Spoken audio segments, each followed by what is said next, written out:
Amis téléspectateurs de Malikia TV, c'est un réel plaisir de vous retrouver. Ñu ngi leen nuyu bu baax a baax di leen ziar di ñëw en espérant que vous avez passé une très très bonne journée. Di ñaan yàlla rek li des ci bëccëg gi ngeen nekk ci jàmm. Alors nous sommes le jeudi 1er septembre 2022 xam naa tey moom ñu bëri ñu ngi naan ouf enfin le mois d'août est parti parce que mois d'août bi moom gars yi dañ koy partout mais mois d'août daal dafa lakkale quoi Ahmed. pour ñiy liggéey. waaw pour les salariés. waaw surtout. mais pour baykat yi weer bu baax la. waaye day taw. pour tubaab yi mooy été. mooy été ñu dem noos yi en vacances. normalement ren les membres du gouvernement ne sont pas partis en vacances. oui c'est vrai ah. ñoom le 31 juillet la ñu leen daawoon jox seen enveloppe. ñu ànd ak seen njaboot dem noos yi. un mois boo xam ni lu xew Sénégal c'est pas leur problème dañuy toog. si la sama xarit Bakar ja daawoon profité pour def pont Médina Ndiaye bi. waaw bu ñëpp demee moom mu toog des fi. waaw donc mois la boo xam ne nag dafa gudd quoi dafa gudd trop. surtout mu tombé ak ñu pare woon tabaski donc ça a été très difficile.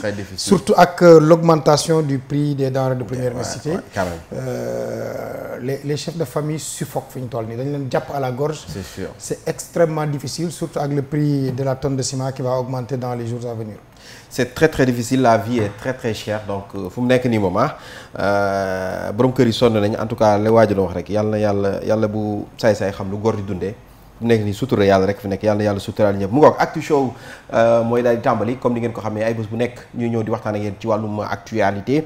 alors tey nag li ñu war a waxtaanee ci kanam tuuti xam naa ñu ngi xaarandi suñu invité moom Ousseynou Diop la tudd moom mooy porte-parole des travailleurs donc de la SOTRAC et SIAS donc on va parler de SOTRAC AMA ak SIAS xam ngeen combat boobu depuis des années yéen sénégalais yéen a ngi koy dégg def nañ fi ay lu ne def nañ ko ci pour rek li nga xamante ne xaalis bu ñu leen amee la war a leen ko fay mu yàgg lool nag c'est un combat quand même boo xamante ne gouvernement yi yëpp yu ci bëri ils avaient promis de régler le problème mais ba fu mu nekk nii kenn xamul rek lan moo të ñu régler ce problème ce sera tout à l'heure avec notre invité Ousseynou Diop dinañu rejoindre ci plateau bi mais en attendant on va parler de l'actualité du pays te actualité du pays li ci gën a fës xam nañ ko wàllum wér-gu-yaram donc coowal wér-gu-yaram daal dinay ñëwaat dalaat ci li nga xamante ne mooy waa Kër Docteur donc mooy ndaw si nga xam ne dafa ñàkk bakkanam fële ci diwaanu Kédougou ba ñu jot ci waat arrêté waat ñetti nit muy gynécologue bi anesthésien bi noonu lañ ko waxee de. anesthésiste bi ak ki nga xamante ne y a une troisième personne qui a été arrêtée infirmière bi je pense ñoom ñett lañu tegagum loxo pour que ñu daal di def l'enquête alors dafay mel ni comme démb li nga waxoon mooy bi ñoom Mamoud Ibra Kane daal di titré. à qui le tour dafa mel tamit fu mu nekk nii ñun suñu soxna yeeg suñu yaay yeeg suñu tante yi you never know à qui le tour who is next. xam nga dañ naan la santé n'a pas de prix. effectivement mais elle a un coût. Et ceux qui peuvent supporter ce coût dañuy gréver les hôpitaux publics. Les établissements publics de santé. duñ fay di préférer dem parce que santé dafa am endomédecine ak exomédecine. li ma bëgg wax par là mooy médecin bi ni mu lay recevoir ni mu lay accueillir ni mu lay dalale rek parfois dafa mel ne wàññi na lu bari si sa feebar si lay metti te loolu ñi si ëpp ñi ngi koy am dans le privé surtout privé bi ndem cher na ndem dina metti trop mais au moins nit ki danañ ko tëral ci lal bu baax danañ ko toppatoo danañ ñëw massawu ko lan nga bëgg lekk say mbokk bu ñu ñëwee fekk la fu baax foo nekk mën toog waxtaan ak yow. par contre boo demee dans le public doo mën a comprendre li fay di xew. et pourtant dafa am loo xam ni que ni duñ koy di mën a dafa am benn terme bu ñuy wax dans la médecine. ou dans la santé en général. référé. référé mooy lan mooy nit ki nekk ci benn clinique fii bu feebaree. bu demee ba nga xam ni que ni clinique bi mënatul. hôpital public lañ koy yóbbu. donc parfois da nga naan pourquoi mënuma njëkkee fi nga xam ne moom mooy hôpital public. donc ça signifie que ni hôpital public bonul. parce que médecins yi fa nekk ñoom ak ñi nekk dans le public ñoom ñoo bokk la même formation. moo tax Sénégal tey nit mënu fi am bac dem di defi santé France. dañ naan que ni Sénégal on forme de très bons médecins. suñu bac plus 7 bi fii faculté de médecine bi daf s'est respecté à travers le monde. mais léegi lan moo tax. même médecin bi nga xam ne que ni bu nekkee dans le privé il est très bon, il est efficient, il est efficace. bu demee dans le public mënul joxe les mêmes résultats que fële. Il y a problème donc le management des structures publiques de santé dafa nekk loo xam ne que ni war nañ koy di xoolaat. man je ne vais jamais jeter l'anathème sur le corps médical. mais ñoom ñiy def santé li ñuy tuddee le serment d'Hippocrate. il ne faut pas que ñu trahir que mu nekk en serment d'hypocrite. Ça veut dire quoi ki ñëw jël soxnaam jox la jël malaatam jox la mu war a accoucher mais li muy xaar si yow mooy nga génn ci bloc bi ñëw ni que ah sa doom mi ngi nii. félicitations. maintenant bu fekkee nag yàlla moom moo def.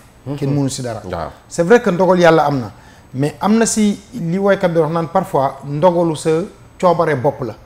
parce que loo xam ne que ni pour man césarienne dafa war a nekk loo xam ni tey Sénégal à la limite même médecin bi nekk 6e année parce que à part la 6e année rek. on est déjà médecin. donc ki nekk sax 6e année war na ko mën a def sans aucun problème. mais bu ñu demee ba gis ni que ni tey si césarienne jigéen mën na si perdre bakkanam surtout si négligence coupable. ça pose problème. te nag benn cas c'est normal bu amee médias yi nit ñi wax si. parce que perdre une vie c'est inacceptable si Sénégal bi ñu toll nii. rawatina nag.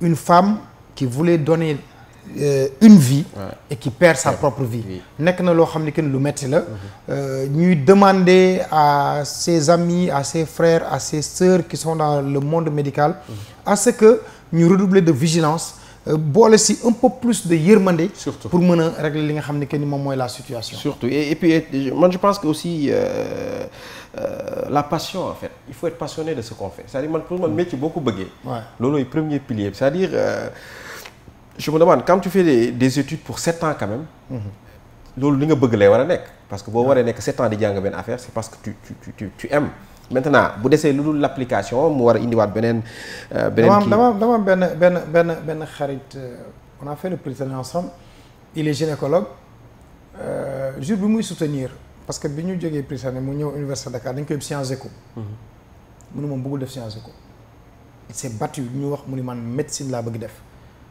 mu ni parce que moi je suis issu d'un village boo xam ni mosuñu gis docteur suñu àdduna donc je suis séeréer dama bëgg def médecine di faj samay mbokk dimbali nit ñi rawatina nag les femmes parce que tout jeune il a assisté à la mort d'une femme boo xam ni que ni guddi ñu war ko yóbbu amuñu lu ñu ko transporter mu ñëwoon en vacances il est tombé mu ni man dama bëgg nekk médecin te gynécologie laa bëgg def donc Sciences Éco bi du ma ko def mu topp si ba ñu yóbbu ko médecine mu dem première année il passe ñu defal ko reçu par indulgence première ba 7e année heure bu ñëwee dañ ko defal reçu par indulgence jour soutenance am membre du jury yi ni ko waa léegi pare nañu léegi yow lan ngay mujj wax quoi mu ne mën naa leen poser question ñu ne ko mais ñun ñoo lay poser question mun noonu dafa am leen rek lu ma bëgg wax ñu ne ko lan mu ne reçu par indulgence mooy lan ñëpp ree ñu ne ko mais pourquoi cette question mu ni première ba bi may egsi 7e année toujours loolu lañ may bindal donc man dama xamul indulgence bon xool naa dictionnaire mais j'ai pas compris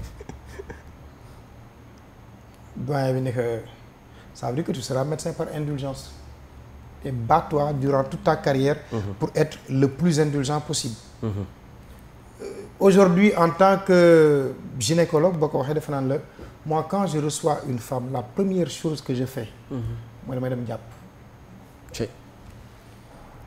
bu ma ñëwee sama bureau le matin bu ma tarewulee suuraat yaasin du ma liggéey parce que xam naa ne li may def nii sama diggante la man ak sama borom donc ça veut dire que c'est vraiment important très important tey ñu si boole yërmande pour que liggéey bi passion bi ngay wax mën si génn yërmande bi mën si génn ñu mën di taxaw ñi nga xam ne que ni moom mooy soxna yi c'est important en tout cas am na ñoo xamante ne quand même ils font un travail remarquable dans les coins les plus reculés les plus éloignés du Sénégal ñu ngi fay dimbali ay nit di taxaw ay nit sages-femmes yi ñu ngi def liggéey bu am solo mais tout le temps aussi bu lu mel nii bu amee aussi du tee ñu joxañ leen baaraamu tuuma wax ne li nga xamante ne alors di fàttali comme je l'ai dit tout à l'heure donc le gynécologue donc l'anesthésiste et l'infirmier donc ñoom ñëpp ñu ngi en garde à vue donc procureur war a def ay autopsie pour xam soxna si nga xamante ne mu ngi tudd Mamy Doura Diallo je pense que c'est elle qui a perdu la vie di ko jaale ay mbokkam ay am di jaamam bërëm këram je ne peux même pas imaginer la peine de son mari, tu perds ta femme dans ces situations et ton bébé en plus. Donc dafa mel ni rek comme je disais tout à l'heure le décès l'incendie à Tivaouane quand j'ai vu l'homme qui avait perdu sa femme d'abord et qui voit son fils mourir calciné.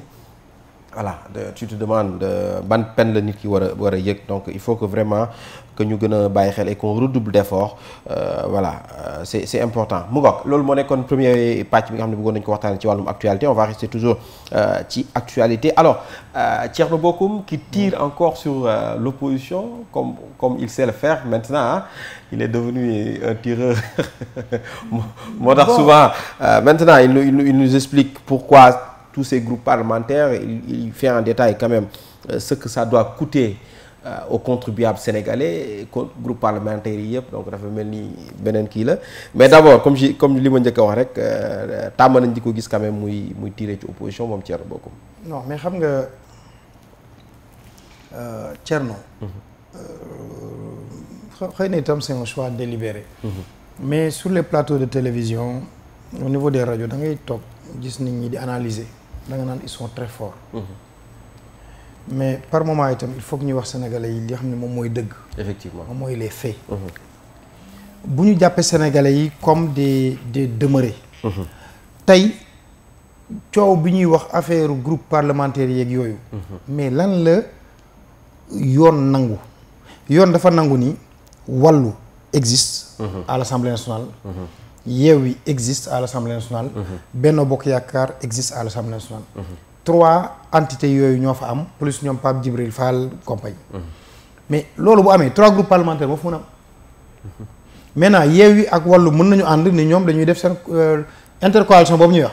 bu leen neexee ñu ñëw ñoom dañuy former benn groupe parlementaire am nañ ci sañ-sañ. mais ñoom mënuñu. ñu ñëw ni waa Wallu dañuy am 2 groupes Yewwi dañu am 2 groupes c'est que ils sont en train de prendre les Sénégalais pour des moins que rien. débat boobu c'est un très très faux débat moo tax boo seetloo. Benno Bokk Yaakaar n'en parle pas. Benno Bokk Yaakaar moom ñi ngi ci yeneen affaire parce que xam nañ ni ñii li ñuy wax ci mbedd mi médias yi topp leen si. ñuy mbow yi ça ne servira absolument à rien. lundi 12 septembre si la ñu xam ni que ni dëgg feeñ na ci côté Benno Bokk Yaakaar dañuy ñëw dérouler li nga xam ni que ni moom mooy le règlement intérieur de l'Assemblée nationale. beneen mbir bi nga xam ni que ni am na si. xam nga itam Thierno a raison. mais il faut pas qu'on oublie que Thierno a été parlementaire. effectivement et brillant parlementaire. donc xam na le règlement intérieur. vu que dañ leen doon attaqué c'est l'occasion nag moom mu song leen parce que li waa Yewwi war wax. li nekk seen débat du warul nekk affaire groupe parlementaire mais Barthélémy Diaz qui dit je suis candidat. on va venir sur ça hein. waaw on va venir sur ça ouais. Ahmed Aïdara qui dit je suis candidat. Ouais. mais bu ñu demee ba Sénégal le pays de Senghor de Cheikh Anta. man journaliste ma taxoon damay nekk président de l'Assemblée nationale. mais c'est que war nañ xam ne que ni on est en train de jouer avec nos institutions. Ouais, ça c'est sûr. Comment est-ce qu'on peut quitter Moustapha Niasse. avec tout son parcours. ñu ni assemblée boobu Moustapha Niasse amee woon ak nu ma c'est un haut fonctionnaire. il est très très bon Moustapha Niasse. un homme d'État. mais l'un des piètres présidents de l'Assemblée nationale que le Sénégal ait connu. mais niveau bi mu am nga jóge ci moom nga jël assemblée bi nga ni da nga koy jox ñee. mais après on aura quel type d'Assemblée nationale. c'est que Assemblée nationale foog mu am kenn koo xam ni que ni. dafay am vécu am benn jaar-jaar.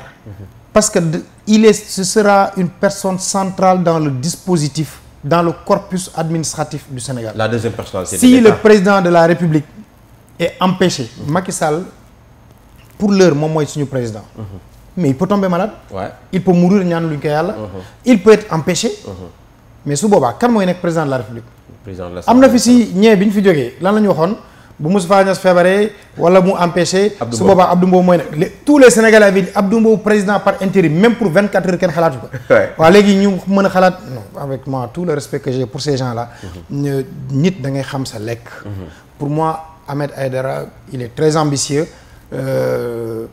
la mu waroon am député maire dégg na ko c'est très bien machallah pour lui. mën na mais nag day viser le ciel pour avoir les étoiles. mais tey bu ñu ñëwee au lieu que ñoom ñu toog naan ñu ko ne assemblée bi nii la ñu bëgg mu doxe ko. Surtout. lii mooy les propositions de loi yoo xam ne que ñun moom lañ teg sur la table. pour que dund bu cher bi wàññeeku et cetera ñu ñëw bëgg ñu tegal nañu xëccoo pour am des groupes parlementaires pour gën a mën a am mbaxku. Ce n'est pas ça qu'on attendait quand même de l'opposition. C'est la raison pour laquelle je dis que ni guddi yi ñu toll nii man y a un homme qui m'étonne véritablement, c'est Macky Sall. Pourquoi? Non, c'est que Macky Sall Macky est patient. Il est très patient. boole dara koy wax. dafa mel na nga nekk directeur d'école. récréation jot élèves yi nekk ci cours bi ku nekk def lu la neex nga toog sa bureau di leen xool. rek. c'est que schéma boobu lay dem ak ñoom. Faites ce que vous voulez, jouer, pérorer, parler, discuter, commenter. Les chroniqueurs n'ont qu'à dire ce qu'ils veulent. Le moment venu, je ferai ce que j'ai à faire. Si loolu la ñu toll malheureusement dans ce pays, or les priorités sont autres. Les Sénégalais sont extrêmement fatigués. Les gens cherchent la queue du diable pour la tirer. Nga bëgg ñëw naan ñu que ni moi je vais être président de l'Assemblée nationale, on veut 2-3 groupes parlementaires. Non, qu'ils discutent des choses sérieuses, des choses essentielles pour le devenir de ces populations sénégalaises, au lieu de penser à eux. Moi je pensais que ni véritablement l'opposition allait penser au peuple avant de penser à elle-même. Alors mais est-ce que aussi ñoom argument bi ñu joxee duñu leen ko nangu parce qu'ils disent que ne un président de groupe parlementaire il a 10 minutes par rapport à un député qui a 3 minutes. Donc ils veulent quand même des 10 minutes ay ñeenti 10 minutes yoo xam ne dinañ ci mën a wax li ñuy mën a wax yépp pour mieux défendre leur position dans certaines lois. Donc waaw mais est-ce que loolu tamit duñu leen ko nangul? Mais 10 minutes xam nga. mais loi wu Assemblée nationale nangu na groupe parlementaire yooyu. C'est que Thierno on est en train de se jouer de nous. Non man dama bëgg xam rek bu dee loi bi nangu na ko est-ce que aussi ñoom position parce que aussi en parlant des priorités la question que je me pose est que ñoom est-ce que dans leur tête xam nañ ne du ñu nekk président de l'Assemblée nationale. duñ ko nekk alors pourquoi ils s'attardent dans ces trucs-là. Non mais c'est que ñoom lan la ñu yaakaar pour nekk président assemblée nationale. non c'est que fi ñu toll nii. dafa am lu ñu yëg ñun yëguñu ko. wala dafa am je sais pas. yëguñu dara chacun est dans son agenda. waaw mais xam nañu ne président de l'Assemblée nationale bi Macky Sall ne va pas lâcher ça quand même. Non c'est impensable inimaginable que Benno Bokk Yaakaar lâche ce poste de président de l'Assemblée nationale. Benno Bokk Yaakaar bu naree bàyyi président de l'Assemblée nationale à l'opposition mais Macky Sall na dem for yi gerte il va jamais le faire. dafa am yoo xam ni que ni amul benn président bu ko fi mës nangu il s'est battu ba am benn majorité même bu doon benn député de plus la sax pour moom baax na mais moi j'imagine mal ce matin quand j'ai entendu dans la revue de presse ñu ne Ahmed nee na discuté na 4 députés de Benno Bokk Yaakaar qui ont décidé de le rejoindre. Je dis mais c'est pour jeter le discrédit se créer le trouble ci biir Benno Bokk Yaakaar mais je crois que ni ku mu si mënti doon tey bi Macky Sall waxee ak yow ba pare fekk nga nekk ci camp bële ba nekk Benno Bokk Yaakaar ñoom ñëpp ils sont engagés à tout faire pour que la ñu bëgg ñu am que seen majorité ñu téye ko. Tey on a énormément de gens qui peuvent être présidents de l'Assemblée nationale parce que il y va de l'image de ce pays. Est-ce que man mën naa tëkkale Mimi Touré Amadou Ba. Cheikh Tidiane Gadio. Ne serait-ce que ces trois-là, président de l'Assemblée nationale, avec certaines personnes, non. Maintenant nag am na le règlement intérieur. bu leen neexee parce que dafa am quorum boo xam ni que ni si tu as plus de 10 personnes bu mën ngeen créer seen groupe parlementaire. D'accord mais nañu xalaat ni le budget de l'Assemblée nationale est-ce que prévoir na loolu ou pas yooyu mi ngi si. Aujourd'hui ñoom ils doivent tout faire. En tout cas comme ni ko Birahim Seck bu fa kii waxee l'opposition doit tout faire pour que le train de vie dispendieux de l'État soit réduit. te loolu ça commence par ci biir Assemblée nationale bi ñu rationaliser les dépenses. ba nga xam ne que ni ñoom war nañu mën a taxaw après ni le pouvoir yéen tamit xoolaat leen seen bopp. mais xam nga fi la problème di fi paradoxe bi di nekk mooy pendant qu'il discute de ça. Macky Sall hier a sorti un communiqué adressé que tous ses partisans ni leen yéen waa Benno Bokk Yaakaar après notre belle victoire aux dernières législatives soyons soudés unis que chacun se batte pour que ñu gagner l'élection du 4 ban Sénégal mooy rappelé wu fi ñu toll nii que ni le 4 septembre moom moo am élection mooy HCCT on n'en parle même pas en fait. Voilà. Donc ça veut dire que les priorités bokkuñu d'un camp comme de l'autre fële dafa am ay agenda yu ñuy gérer ñii ñoom ils font tout pour conserver le pouvoir ñii ils font tout pour avoir le pouvoir Alors, on va rester toujours ci wàllum politique. Mamadou Massaly qui est qu'on a vu à la une des journaux aujourd'hui, qui est devenu un défenseur du président Macky Sall, donc. waaw mais. politique daal mën na lu ne ah. xaalisu politique mën na lu nekk. waaw.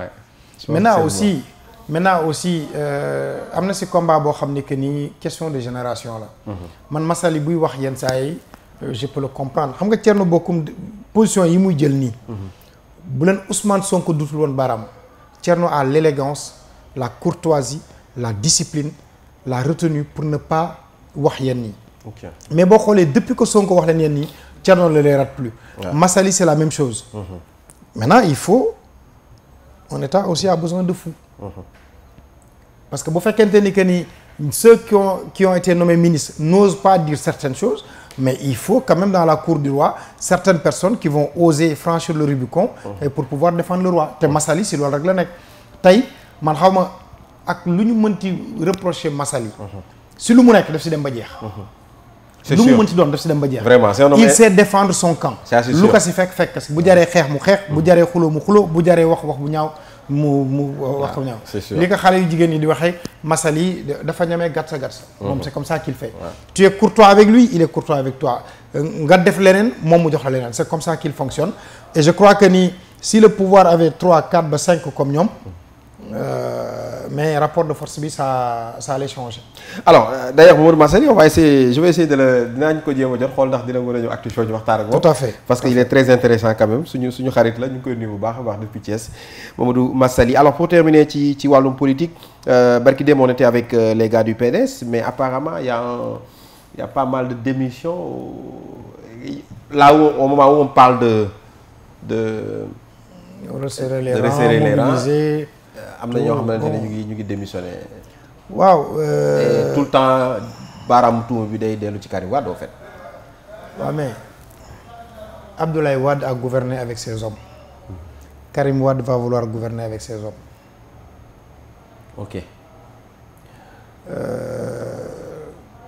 man xawma lan la mais ça ne me surprend pas docteur Cheikh Dia ku gis position yi mu mujjoon jël dernièrement xam ni que ni. si lii la jëmoon aussi. te j'estime que ni am na ñeneen ñu des. xam nga ci biir PDS am na ñoo xam ne Abdoulaye Wade dafa dee seen biir xol am ñoo xam ne que ni ce sont des karimistes tout faits. Ouais, c'est sûr. Et les karimistes tout faits pour ñoom ñooy la nouvelle génération ñële dañ leen war a accompagner. Maintenant xam nga itam amoon na benn leader libéral doon wax naan bàyyi mënuñu jiite doom ñëw di ñu jiite. Parti bi noonu du fi am. am na ñoo xam ne si logique boobu la ñu nekk ba léegi nii. Maintenant acceptons que ni kenn ku si nekk tu as ton agenda politique docteur Cheikh Dieng on le connaît très réfléchi. Très intelligent. Ouais. Très pertinent. Ouais. Donc tu as lu son communiqué? J'ai lu son communiqué. Okay. Mais xam nga la lettre de démission. waaw il remercie le président Abdoulaye Wade. À la limite da nga sentir ni que ni kii il s'en va mais quelque part malgré lui. Surtout bu doon moom ak président Wade rek. C'est ce que j'ai senti dans la lettre. Voilà mais c'est quoi le différent avec Karim Wade foofu la problème bi yëpp nekk coow bi yëpp foofu la nekk parce que am na si ñoo xam ni Karim leur parle directement am na ñoo xam ni Karim du leen woo du tout man je donne l'exemple de mon ami parce que c'est mon ami Mayoro Faye. Depuis qu'il est parti mais man je n'ose pas dire que ni Mayoro et Karim ne sont pas parlé depuis le départ de Mayoro. te ma xam seen diggante ñoom ñaar donc. am na si yoo xam ni pour moi c'est pas encore perdu mais kenn ku si nekk nag nañ la may benn moment nga am sa choix wu bopp ni fii laa nekkatuma fi maa ngi dem feneen ce que Cheikh Dieng dit est très révélateur en 2012 on m'avait demandé de garder mon poste au niveau de DG Aprocen pour rejoindre Benno Bokk Yaakaar ndegam boobu laa ko deful asamaak léegi ce sont de très grands hommes yoo xam ne que ni dañu doon gagner fi nga xam ne que ni moom moo seen base à chaque fois. Pour une fois maintenant qu'ils décident de tourner la veste wala jël beneen orientation politique ñu nangul leen que mais n'oublions pas que le PDS a de tout temps connu des démissions. C'est sûr. Abdoulaye Wade gis na Serigne Diop Sadaka bàyyi ko fi dem yoonam. gis na Ousmane Ngom en 98 fi affaire di gën a metti Ousmane Ngom bàyyi ko fi dem yoonam avec cette fameuse phrase jàngal nga ma lu nekk ba mu des loo xam ni que ni Baye waru ko jàngal doomam et pourtant quand il a pris le pouvoir Ousmane Ngom est revenu ak ñeneen ak ñeneen. Il y a eu des démissions fracassantes au niveau du PDS. Maintenant il est clair que Karim Wade n'est pas Abdoulaye Wade. Wade li mu doon exercer ci ses troupes Karim amagul loolu. On aimerait bien voir Karim Wade à l'œuvre donc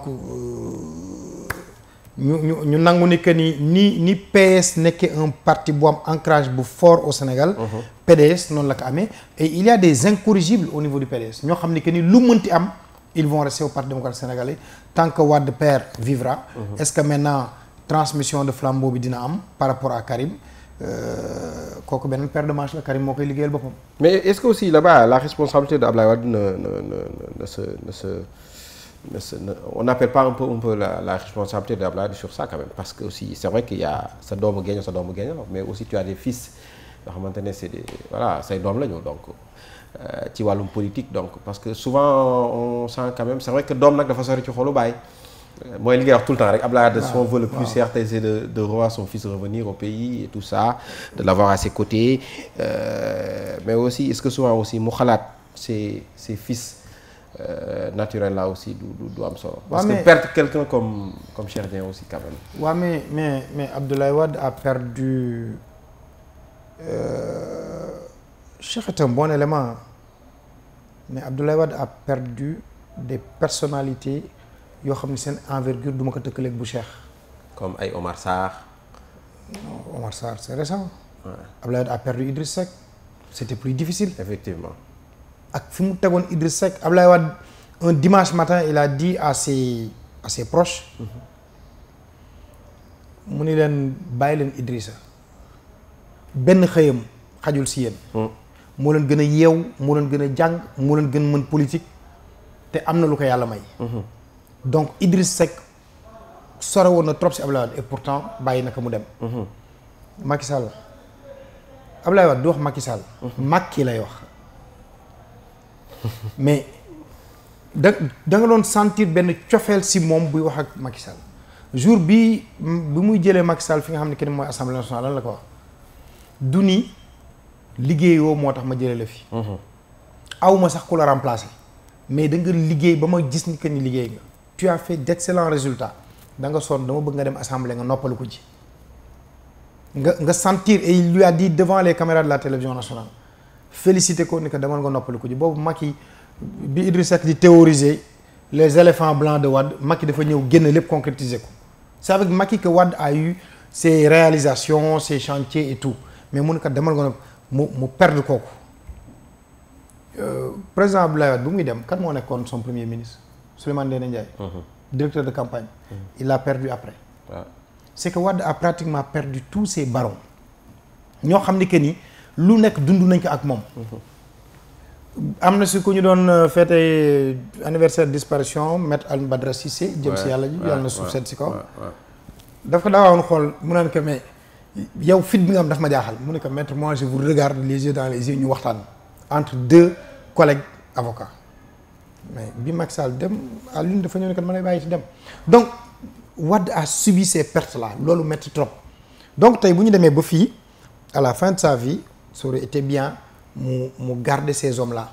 mais itam ñoom kenn ku si nekk am na foo si tool da nga naan il faut que je prenne mon destin en main am na ñoo xam ni gëmuñu ni Karim Wade va rentrer au Sénégal et que ni mënuñu gouverner parti bi à partir de WhatsApp et au loin. am na si ñoo xam ne ñoom loolu la ñu gëm. mais ku gëm loolu di nga toog benn moment. man li ma gën a rassuré si affaire docteur Cheikh Dia dafa ni je ne rejoins pas Macky Sall.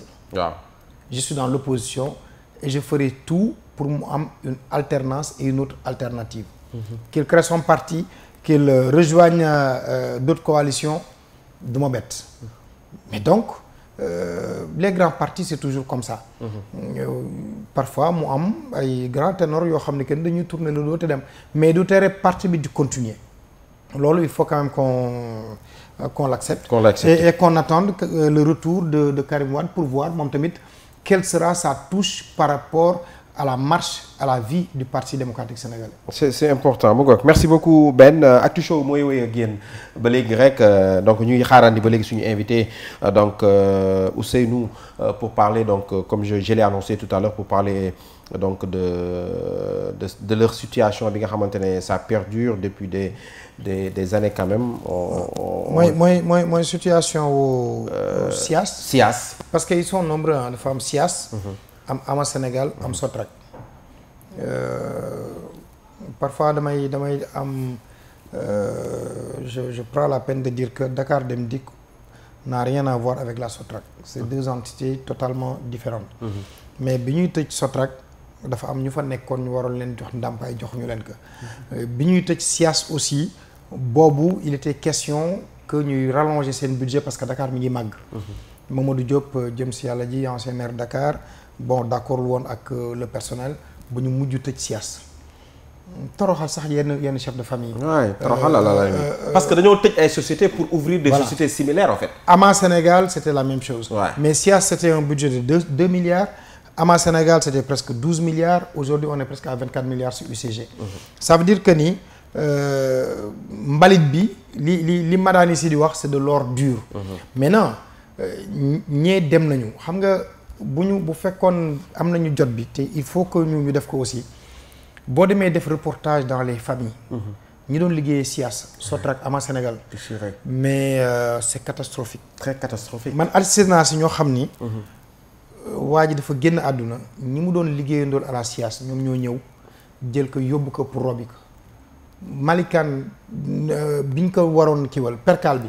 ñoom ñoo cotiser pour defar ko jox ko des sépultures décentes. bi ñu dellu see si kër gi ñu ñëw gis la situation dañ ne lan la ñuy war a jox soxna si la veuve ñu gis si kër gi doy waar trop xale yi amuñu liggéey ak yooyu dañu mujj cotiser. sama benn xarit Pape Malick Gueye de Saint-Louis ñu jël xaalis bi ñëw jox ko ndaw si yemale dëj bi foofu ci bés boobu parce que xam nañu bu fa nit ñi di toog mu war di togg di yàq du mën a nekk donc il y a des familles qui sont disloquées ñi si ëpp ñi ngi feebar tëdd amuñu lu ñu fajoo ñii génn nañu àdduna donc te au niveau de l'État le président Macky Sall depuis l'Arabie Saoudite avait une fois pris l'engagement de régler le problème des extravers de la Sotrac, de la SIAS et de Ama Sénégal. Ouais. Pour une valeur presque de 12 à 13 milliards. Seydou Gueye rencontré leen pare benn conseil interministériel bi mu pare mu ni dans les 72 heures le problème sera réglé ñoom ñëpp ñoom espoir. Ça fait plus de 4 ans que ces familles-là attendent pour ñu jox leen parce que ñenn ñi am nañu jàpp nañu sax bés bu xaalis ba di génn dina fekk ñoom ñu génn àdduna. Donc puisque l'État est une continuité le président Sall avait pris l'engagement de régler ça. te ñoom fu ñu xalaat ni que ni bu ñu demee fëgg fa muy les khalifes généraux muy le médiateur de la République muy la primature muy la première dame fu si nekk jaar nañ fa toog waxtaan ñun leen toog leen ngeen dalal seen xel nañu indi xaalis bi mais ba léegi nii joxuñ leen parfois boo koy wax dañ naan la c'est comme si ñii xaalis rek moo tax ñuy dund. fekk le problème c'est pas ça. di nga si gis koo xam ni que ni mais. biñ koy dàq wala bi ñuy tëj société bi fekk na ay doomam ñi ngi jàng mi ngi def location commencé woon na tabax day obligé dem nekk fenn en attendant que ñu fay ko ndàmpaayam mais ndàmpaay boobu si ça doit prendre 10 ans 15 ans 20 ans mais finalement da ngay dem ba ça devient une bombe sociale. Et puis quoi que l'on dise c'est xaalis la dañ leen ko amee dañ leen ko war a fay même bu dee ñii dañu wax xaalis la mais au fait est-ce que nos États nit ñi dinañ leen comprendre souvent parce que man je pense que problème de priorité la ak def ko yitte la mais état bu bëggoon fay 14 milliards tey mën na ko. avec tout ce que l'État fait tout le temps nga gis tey def nañu lii il nous parle de milliards ici milliards là-bas mais tey je sais pas moi il y a des choses qu'ils ont fait ici def ci ay milliards ñii ce sont des Sénégalais. ay Sénégalais lañu c'est leur droit que ñu fay leen et comme j'ai dit pourquoi tout le temps ñuy tëj ay sociétés pour tëj ay sociétés similaires en fait pour yóbbu ay nit au chômage parce que tu dis que ne Sotrac ça n'a rien à voir ak Dakar Dem Dikk mais c'est juste une continuité Sotrac après Dakar Dem Dikk la et mieux Sotrac Abdou Diouf Abdoulaye Wade bu ñëw def couleur am Macky Sall tey gis nañ mu def couleur am demee suñ ñëwee kan est-ce que kii di ñëw tam du peintiraat bi ci couleur am voilà au finish voilà non c'est vrai Abdoulaye Wade avait fait bleu jaune bleu autant de PS les bus c'était foog naa couleur PS la woon. yéen vert la woon Abdoulaye Wade ñoo def waaw Sotrac Abdoulaye Wade ñoo def bleu jaune Macky Sall ñoo def marron beige comme si c'était un patrimoine donc de l'APR. Alors à un moment donné les Sénégalais voilà on a vraiment sonn nañ ci ces détails là. donc mais xam nga loolu li wolof di wax naan buur aayul dag yaa aay. J'imagine que ni c'est pas le président de la République qui va dire mais yow Moussa Diop demal nga peindral ma bus yi en marron beige. mais parfois da ngay bëgg. mais bu ko gisee. da ngay bëgg def plaisir. bu ko gisee sa patron. mais tu te souviens de la fameuse phrase de Khadim Samb. ba mu bëggee lu neex Macky Sall wax li mu wax Macky Sall ne ko waxuma loolu. waaw ci saa si la ne ko waxuma la loolu donc s'ils veulent arrêter des choses ils l'arrêtent. non mais Khadim def na fi lu raw loolu. bu muy ànd ak Idriss Seck. bu Idriss Seck daawee tëll xam nga lu mu daan wax. premier ministre ex na gàtt leen ñëpp gàttool ak premier ministre. c'est-à-dire que culte de la personnalité boobu ñuy jéem a def moom moo baaxul. maintenant ci Dakar Dem Dikk xaw ma ndax seetlu nga am na benn changement léegi les bus ne sont plus yi mujj ñëw. yi Macky li mu leen livré. waaw nekkul marron beige. dañuy def en jaune. mais jaune bi c'est pas un jaune bu kii man beige la may gën a saf. parce que ils ont compris que ce marron beige là heure bu kaas amee nañ daawoon taal bus yi. donc ils se disent. ak xaw ma ndax gis nga seen slogan un patrimoine national. dañ koy def pour woon Sénégalais yi que léegi ñun yéen a moom bus yi mais lu mu si mënti doon li nga xam ne que ni moom moo am dañu am IPRES am caisse sécurité sociale. am société nationale de recouvrement. donc arsenal législatif bu am doole. il faut que bu ñuy tëj une entreprise. ña fa nekk ñu fay leen seen ay droits ak yelleef correctement ku si nekk nga jël dem. xam nga am na benn entreprise bu fi tëj dernièrement. Aymérou Gningue fa la nekkoon comme directeur commercial ancien président. groupe parlementaire bu Benno. muy la Soboa. MTOA l'actuel ministre de la culture fa la nekkoon mais bi ñuy tëj MTOA dernièrement. Abdoulaye Diop. man Abdoulaye Diop a été mon patron à la MTOA chef service promotion moom la woon jaay cigarette rek lañ doon def ñun ensemble.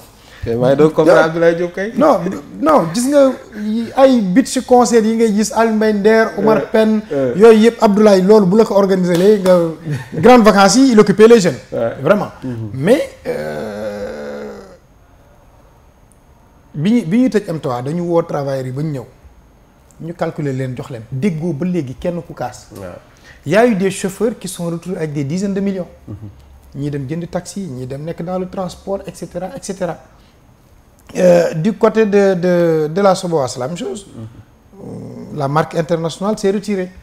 gars yi defarwaat ñu am ndàmpaay bu ñu leen jox léegi ñu créer des boissons typiquement sénégalaises donc quand c'est très bien travaillé. avec les inspecteurs du travail nga xam ni xam nañu législation bi xam na nga am un très bon directeur des ressources humaines di nga fay normalement te coow du jib.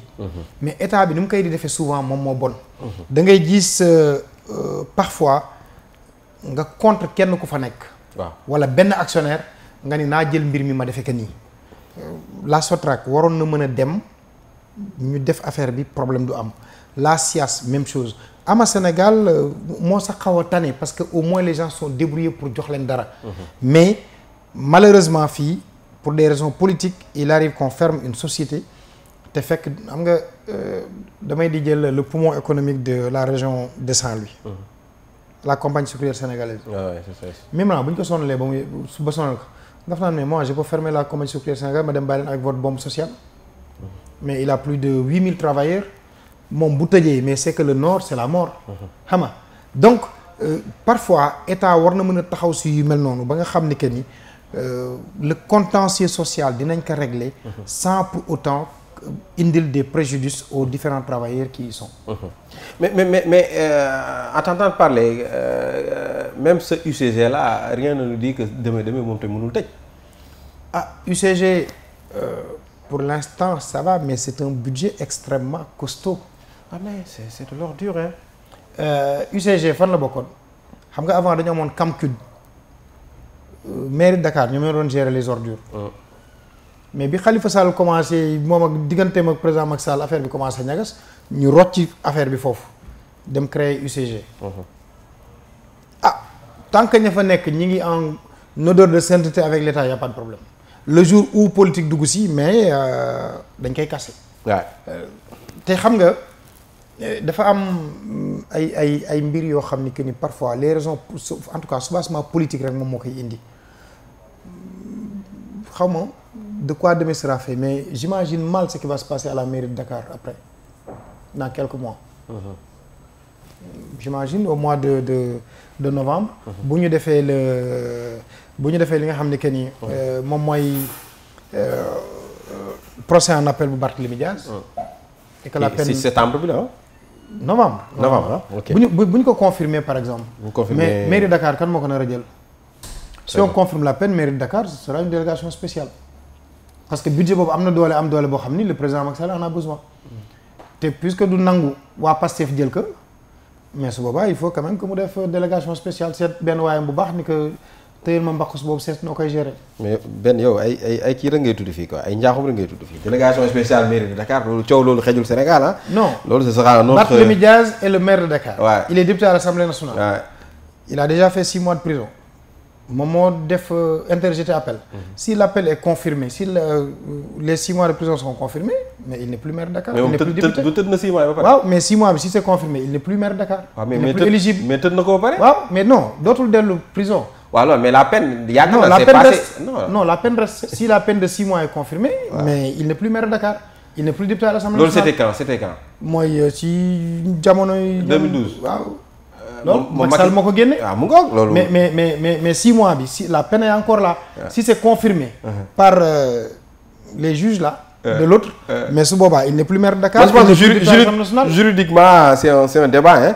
Juridiquement c'est un débat qu'il faudra. délégation spéciale lañ jëm de. délégation spéciale donc voilà Macky Sall en parle depuis des années mais daal xam naa ne moom xam naa ne yàgg lañ jëm. mu ngoog alors on avait commencé de parler du thème donc Sotrac Ama Sénégal SIAS donc le combat de la vie on avait annoncé donc Ousseynou Diop fekk si nañ ci plateau bi di ko masawu coono ñëw zone de captage dafa metti avec tous ces bouchons là quand même surtout heure wàcc la donc ñu ngi lay masawu coono on a juste 10 minutes émission bi 10 minutes moo ci des mais dama na leen garaaw na ñëw rek comme ça pour au moins ñu dégg la yow yaay gën a apte pour wax ñu tey fan ngeen toll ci combat bi ak ci lan ngeen nekk ñu nuyu la d'abord. D'accord merci beaucoup maa ngi d'abord nuyu réew mi yëpp d'abord di leen nuyu yéen tamit ñi nga xamante ni yéen Malikia TV di leen ñaanal aussi tamit yàlla dolli leen jàppale yokk seen mën-mën vraiment yokk seen capacité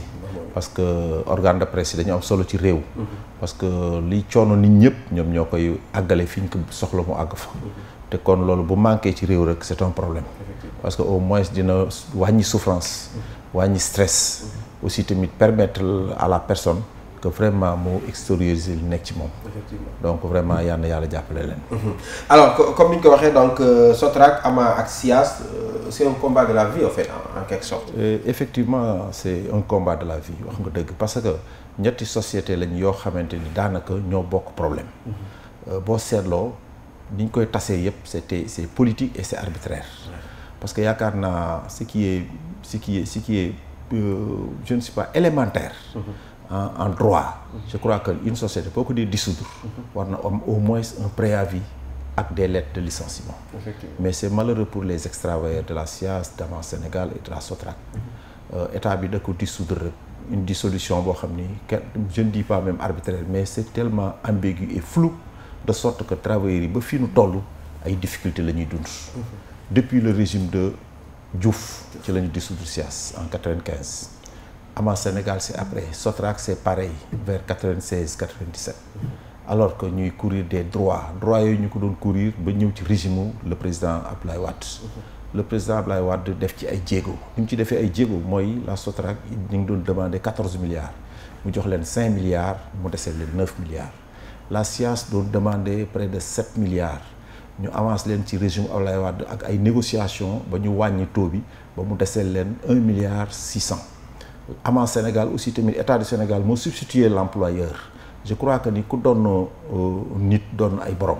alors mu defal leen ay 3 avances de 90 millions 90 millions alors 3 avances yooyu ba léegi reliquat bi ci desoon nekk presque 2 milliards et quelques mënu kenn honoré wu ko mais ce qui nous étonne ci réew mi actuellement nii mooy le président Macky Sall dafa am 2 conseils ministériels yu jaar le 8 de 2016 et que le 13 octobre 2016 encore alors yooyu mu joxe ci ay directives le premier ministre ni ko bëgg na mu exécuter très rapidement le droit des travailleurs et des sociétés liquidées alors ñu toog di xaar ba en 2017 premier ministre Boun Abdallah Dionne woote benn conseil interministériel les ex-travailleurs de la SIAS étaient représentés les ex-travailleurs d'Ama Sénégal étaient représentés les ex-travailleurs de la SOTRAC étaient représentés alors premier ministre toog ak ñun man j'étais un témoin oculaire mu toog ak ñun waxtaan ak ñun ba trouver ay solutions ay formules de paie mu ne ñu je vais vous payer la moitié bi ñu daal di koy avancer pour quelque temps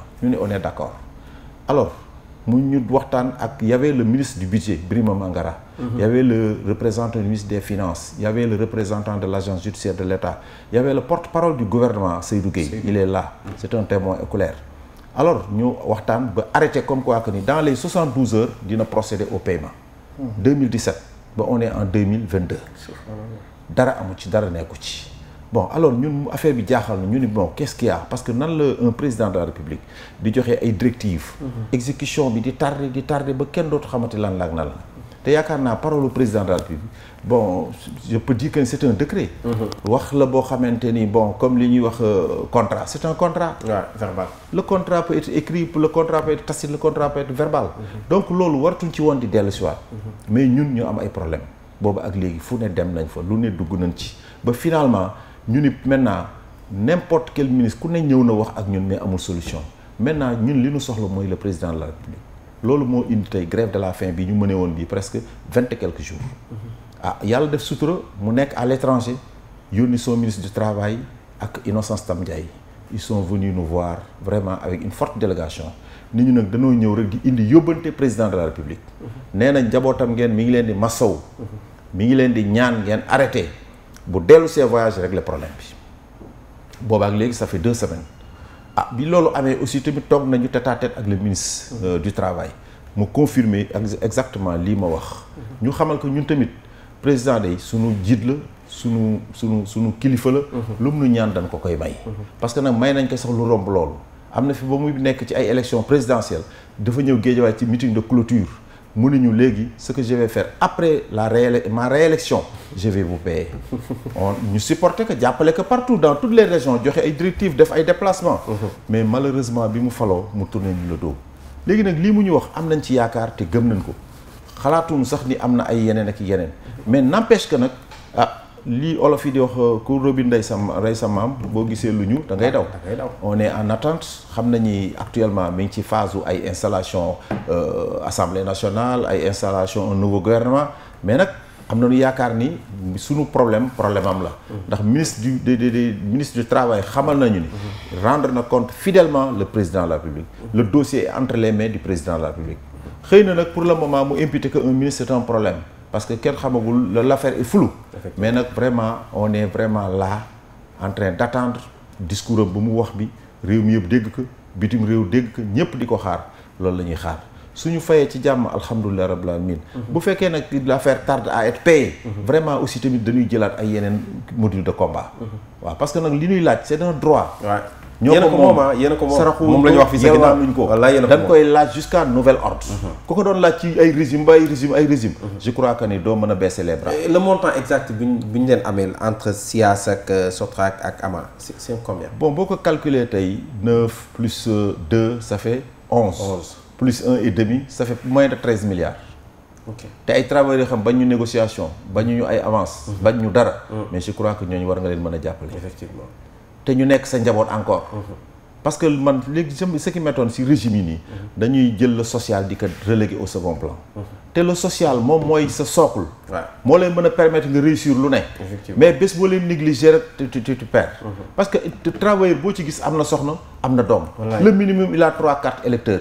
te bu fekkente ne tey ñooñu soxla nga leen épouser leen. mais je pense que ni sa électorat mooy baax rek. mais bu ñu leen minimiser. wala nga may conseil yoo xamante ni bés bu ne lu ñuy dugal sa nopp mooy c'est pas prioritaire c'est pas une obligation. man pour man c'est ça le mot alors loolu foo jëm.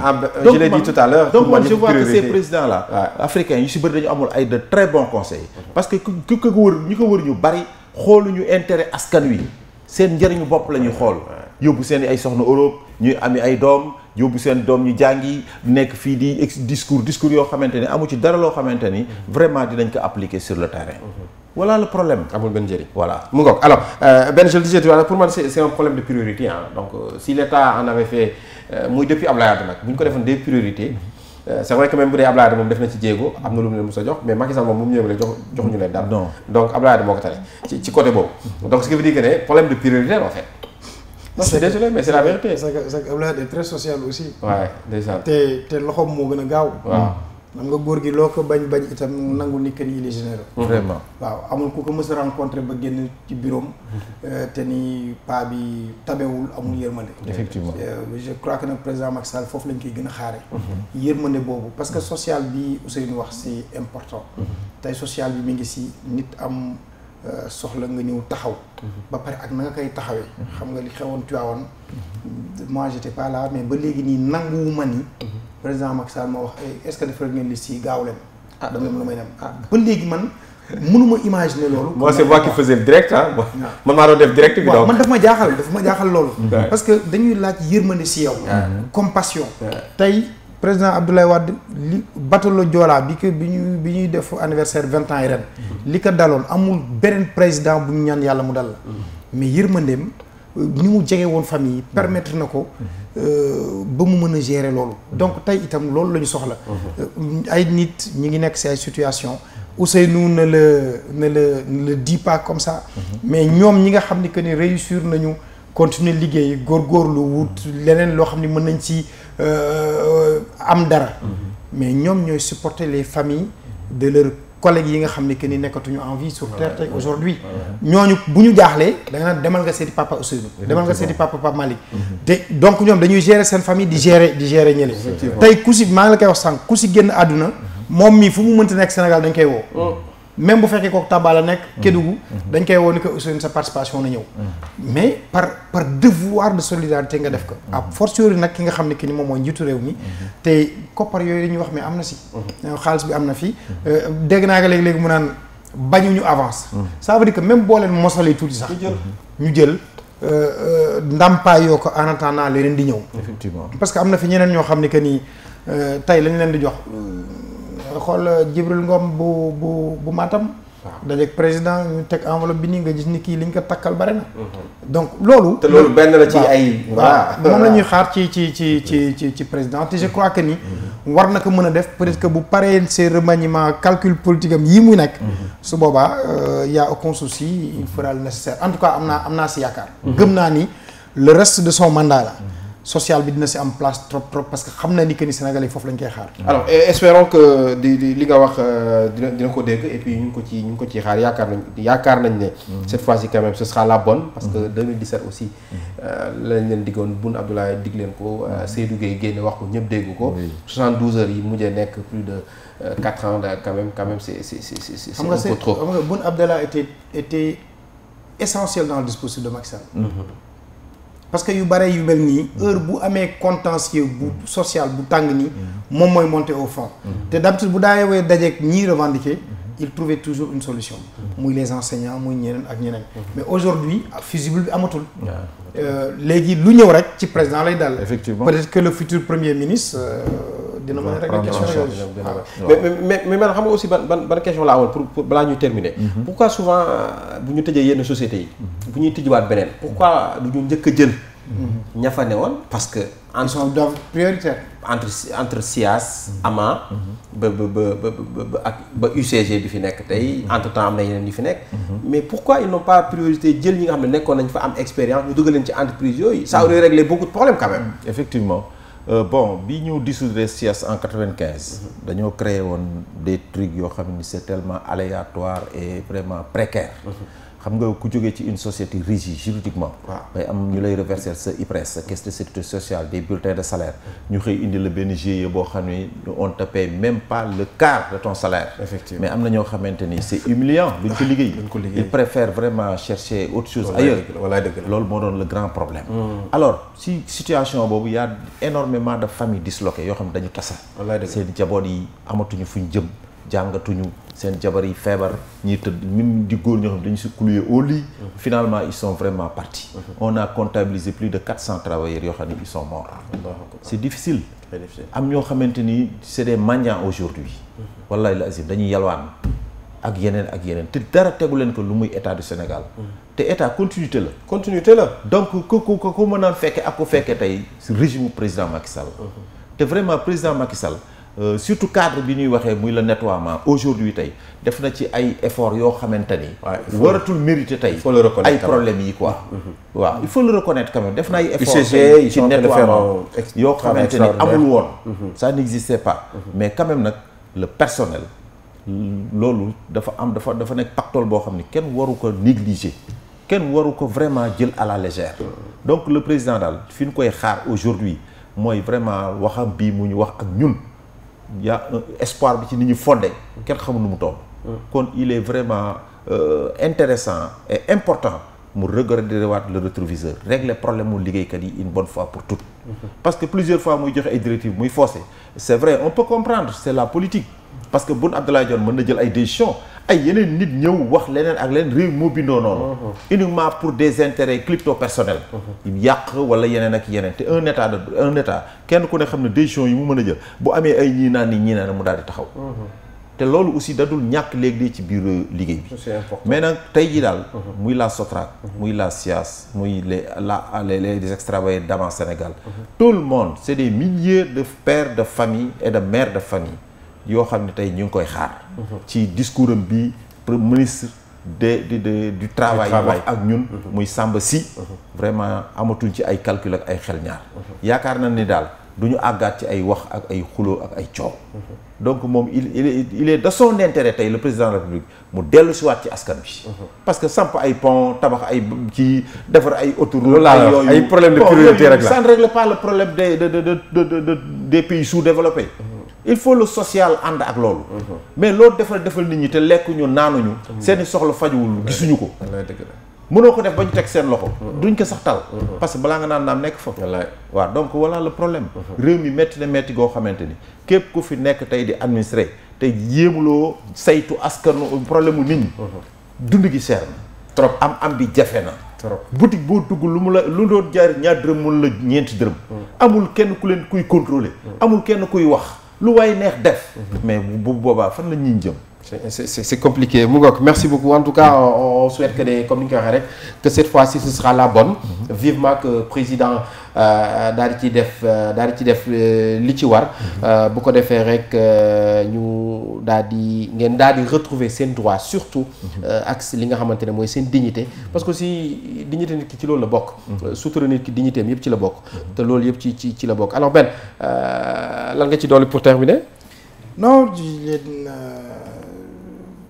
massaw rek parce que itam c'est difficile des années de lutte pour loo xam ne am na ñoo xam ne sax peut-être que bu njëriñ bi di ñëw duñ ko fekkee nee na 400 personnes sont parties on a perdu un camarade avant-hier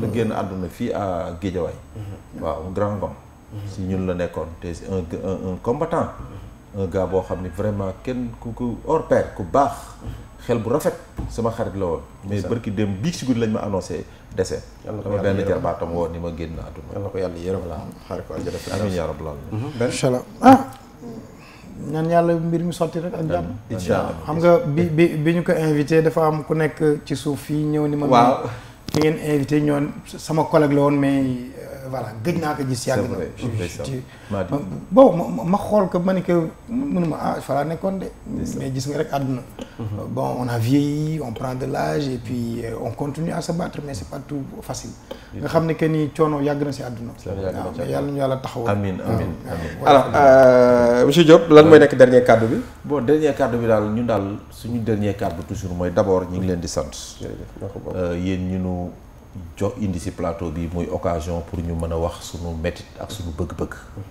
beneen bi ñu ngi lancer appel au président de la République que ñun ñu ngi sant yàlla bi ñu ko jotee. parce que ay ministre ak ay diw lañ doon jot. mais cette fois-ci. moom moo yónnee ndaw directement ci ñun. kon loolu aussi tamit dañ ciy sant te di ñaan yàlla loolu mu diggee ak ñun rek yal na ko yàlla mottali. muy sunu njëriñ di njëriñam. voilà donc man daal vraiment foofu lañ koy xaar. foofu la ko Sénégal yëpp di xaar parce que ñëpp a ngi xool ak di dégloo. muy fii ci réew mi ak bitim réew. donc vraiment président de la République nga góorgóorlu jàppale askan wi jàppale aussi liggéeykat yi damay wax les TC3 mais il y a énormément de sociétés yoo xam ne ils sont dans des mêmes problèmes. waaw yoo xam ne réew mi dafa metti te war nañ ko régler. donc nit warul mën jël addunaam saam ñaxam sueuram yëpp user que pour une nation. au retour ñu war a régler problème am. ñu toog di ko seetaan. en tout cas surtout li ngay wax rek état continuité la. vivement que yi nga xamante ne parce que comme Ben l'a dit tout à l'heure Dakar Dem Dikk ren fi mu nekk ñu bind ci un patrimoine national. nañ jàpp ne c'est un patrimoine national. bu fi Macky Sall jógee tamit keneen ku fi mënti ñëw na jàpp ne c'est un patrimoine national ñu préserver keneen. UCG ñu ngi leen di féliciter à travers son directeur. je pense qu'il s'appelle Mass Thiam. ñu ngi leen di féliciter ils font un travail remarquable. ñu ngi leen di féliciter bu baax a baax. et ñoom tamit que état bi xam que ne loolu tamit c'est un patrimoine national. bu ñooñu ñii bu ñu fi jigéen ñeneen ñii di ñëw na nekk une continuité. ñu continuer di liggéey réew mi pour man loolu am solo mais dissoudre des sociétés. pour en créer des sociétés similaires. je pense que amul benn njëriñ. alors nañu jiital Sénégal.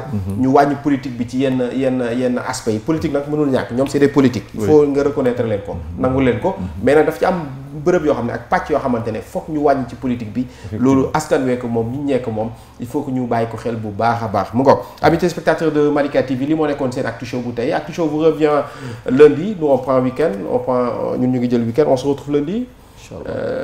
week-end bi da ngay dem Ndar wala moom day dem Ndar di ma fi bàyyi rek. non damay dem Ndar ba pare dem. ñaari rakk.